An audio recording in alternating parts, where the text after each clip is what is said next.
Hey everyone, this is Callie. Thanks so much for being here with me today. We are celebrating another STAMPtember 2022 exclusive collaboration. The card I'm making in this video features the Altenew Beautiful Lily set.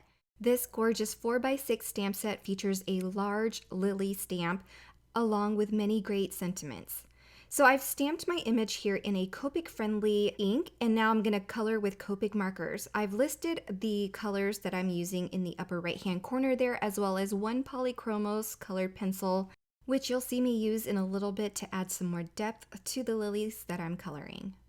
So I've added a single layer of the R000, and now I'm going in with the R01, just adding in some highlights and texture and depth to the lily. I like using these lighter colors. You don't have to be too perfect with them. And especially on a tiger lily, there's lots of striations, lots of veins, so you don't have to be perfect, and that's why I enjoyed coloring this so much. Now I'm using the RV14. It's going to add a deep pink to all of the petals of the lilies. As you can see, I'm leaving the center of the lily petals intentionally clear of the darker pink, and I'm just flicking out towards the outer portions of the petals, but not going all the way out.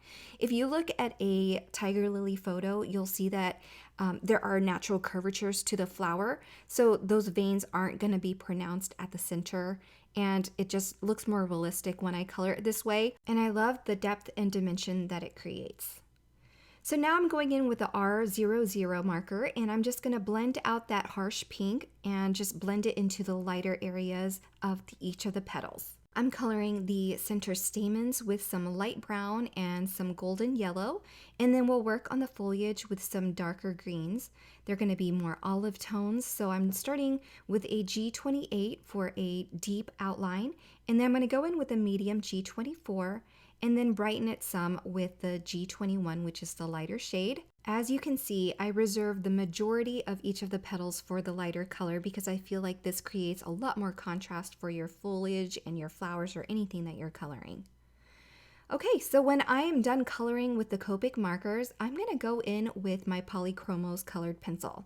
It doesn't have to be polychromos, you can use any colored pencil that you like. I'm using a dark red to kind of intensify the center of all those petals and kind of recreate some more veins that are going to be softer and more wispy.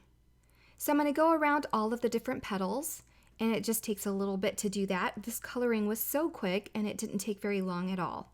And when I'm done flicking out all of these little veins and adding more color to the centers of all of the petals, I'll go in and start dotting them. Tiger lilies have these beautiful dots on the petals, and so I'm going to go ahead and try to mimic that. And I'm not doing it in any particular order or pattern with the sizes and shapes of the dots. I'm just going to go in and freehand all of that. When you factor in all the different techniques that you're adding into the coloring of these lilies with the different mediums and how you're coloring it, it gets more and more realistic with each addition of steps that you make. So this final step really creates a realistic lily, and so I just love the texture and the colors and the different contrasts on the flowers. All right, so once we're done coloring, I'm going to go ahead and fussy cut this image. There are coordinating dies. I don't have them, but I don't mind fussy cutting. And here we are left with a beautiful lily image.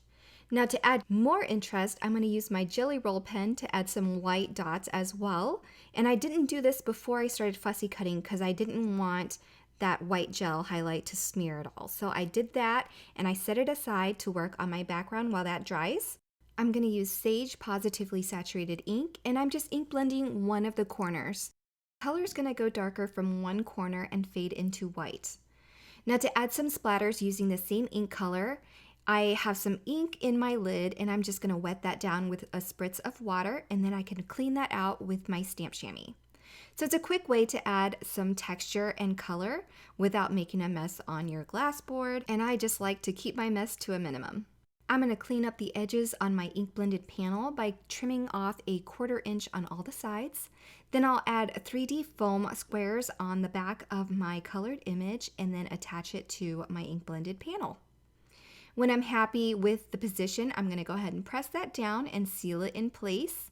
Then I can flip it over and add some adhesive to adhere this to a card base.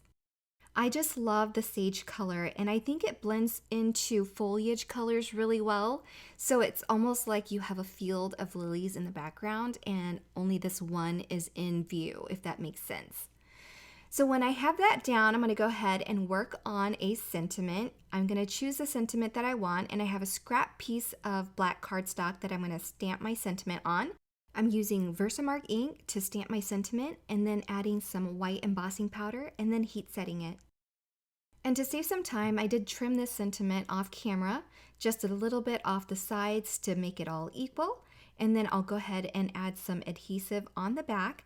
The glue is to adhere itself to the lily image, and I'm adding a little foam square for the very end. The liquid adhesive is going to make sure that that sticks to the image itself, and then the little foam square is going to make sure that the edge hanging off of the image is going to be adhered to that ink blended panel well, and everything will be sturdy and held in place. Last but not least, we need a few embellishments. I'm using the Aurora Borealis sticker gems here to stick some gems onto my card. I'm just going to stick an odd number onto the panel for some interest, and then our card is done. I hope you enjoyed this card. Be sure to check out the links below if you're interested in any of the supplies I used. Everything will be linked for your convenience. Be sure to check out the Simon Says Stamp website for this set if you're interested in buying. This is a STAMPtember exclusive, and once it's sold out, it will not return to stock. So grab yours while supplies last. Thanks for joining me today, and have a great day, everyone. Bye!